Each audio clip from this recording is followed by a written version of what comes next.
And hello everyone and welcome to Open. I'm Daren Jaime and today is Wednesday, April 26th. And yes, you are watching Open, a live program that brings the Bronx and New York City straight to your TV set.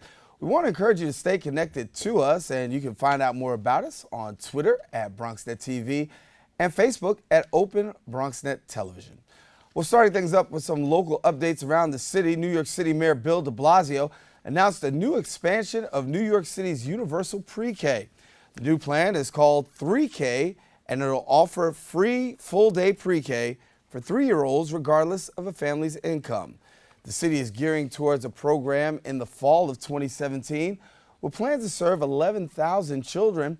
The mayor also has plans to expand the number of seats in the city's poorest school district, District 7 in the South Bronx, as well as District 23 in Brownsville by 2018. The city expects to spend $36 million on the pilot program and $177 million by the fiscal year once the program becomes citywide. And by 2020, the city plans to expand 3K for all at least 6 additional schools with a total of 8 districts. Well, Mayor Bill de Blasio is also making news with another headline. He made another announcement, but this time it's about helping students cool down in the classrooms. The mayor announced that the city will drop $28.7 million to install new air conditioning in all city schools by the year 2022. Currently, 11,000 schools across New York City don't have air conditioning, but starting this summer, 2,000 schools will be receiving air conditioners. Now, funding for the air conditioners will grow to $500,000 throughout the fiscal year 2022 until the project is complete. Well, by the end of the year, the MTA plans to have new subway cars, and by next year, it's expected to have more than 200 new train cars.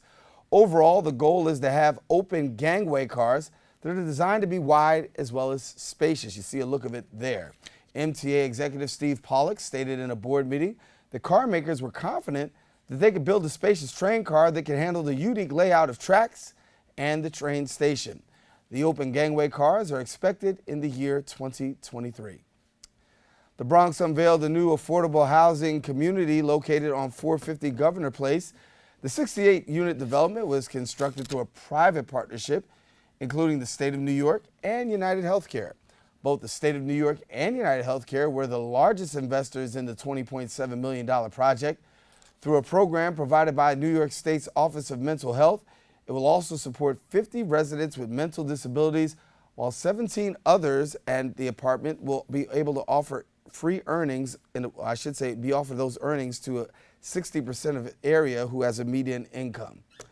Well, in other news, the Tribeca Film Festival featured many films, including Viola Franca, a film directed by Marta Savina, who captures the story of a courageous woman. Our BronxNet's Lissy Dominguez has a story. The Tribeca Film Festival highlights many films from around the world, in particular one from Italy, a short film that dealt with the struggles of females during the mid-1960s. The film is based on the true story of Sicilian woman Franca Viola, the first woman to take a stand against the common practice of rehabilitating marriage, a law that enforced women in marriage with the individual who raped her.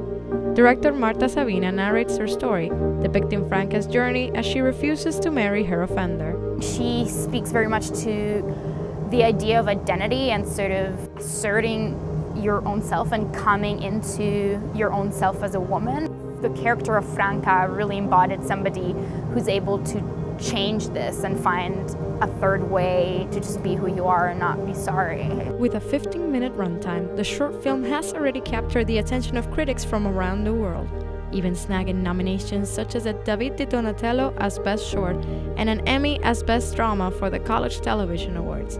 For Sabina, the short film was a story she could not wait to tell. And I really didn't think I could have the budget or the capabilities to sort of undertake a feature of the scale, but nonetheless, I just really was itching to tell the story. Viola Franca's brave and powerful story was portrayed by actress Claudia Guzmano, while the gritty and raw role of the antagonist was showcased on the silver screen by Carlo Calderone. The film was shot in 6 days. Sabina worked diligently to do justice to a story she felt was important to tell. Joining her on this journey was producer Gregory Rossi. The whole story is about a real social issue that was, you know, very relevant in Italy. So she contacted me a few months before we actually started shooting, and the project was so awesome and beautiful, and Marta, you know, such a passion for this project that she transmitted it immediately, and you know, I was so happy to be part of it. I'm so proud that such an Italian and Sicilian story is being very well received by audiences globally. And it's just, I think it speaks to the fact that it's a universal story, and what really makes me happy is that we're ready to receive these stories, so that means that change is happening. In 15 minutes, Marta Sabina shows viewers a story of empowerment and determination, as well as giving life to a woman's story that demonstrates the fight and discovery of life, even in the darkest moments. This is Lizzie Dominguez reporting for BronxNet. And thank you, Lissy. We have to take a quick break, and we'll be back with more Open right after this.